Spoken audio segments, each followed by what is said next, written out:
দেখ বাড়া ভালো করে বলছি, তুই হার কোম্পানিতে ভালো মতন কাজ করলে কর, না তো বাড়িয়ে চলে যা। তোর মতন চাকরা দরকার নাই হার কোম্পানিতে। আছি তো, এমনি তো তোর বালের আমার কোম্পানিতে থাকার ইচ্ছা নাই।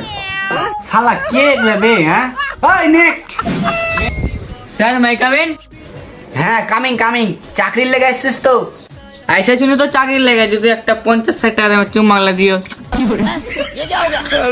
তুই বাড়া, স্যার ভুলে গেছে, ক্ষমা করে দাও। তোর মতন চাকরার দরকার নাই। একবার লাস্ট টাইম দাও। শালা তুই ভুল মারাছিস, তোকে আমি 50 টাকাটা চুম্মা দিতে যাবো বে। তাহলে 100 টাকা দিয়ে দিও। এই শালা বাড়া, তোর মতন চাকরার দরকার নাই। তোর ইন্টারভিউ লিবো না, ভাগ এখান থেকে। না স্যার মজা করছিলাম, আর করবো না। আবে তুই ইন্টারভিউ দিবি কি দিবি না? দিব তো, এলাপ হয়।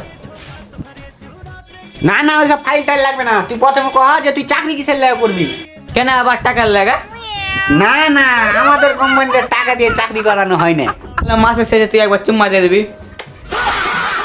এই সুন্দর একটা বাচ্চাকে ছাড়া তোর মতন চাকরার দরকার না। ভাগ মার অফিস থেকে। তোর মতন জানা ইন্টারভিউ লিবো না, ভাগ এখান থেকে। দে তোর ফাইল টাইল সব লেখা। ভাগ। স্যার একটা কথা বলবো, শোনেন। গেল বে, শুনেন না। ভালো হয়েছে, একটা দেবো নাকি? क्या ये क्या बक रहे हो मादरचोद?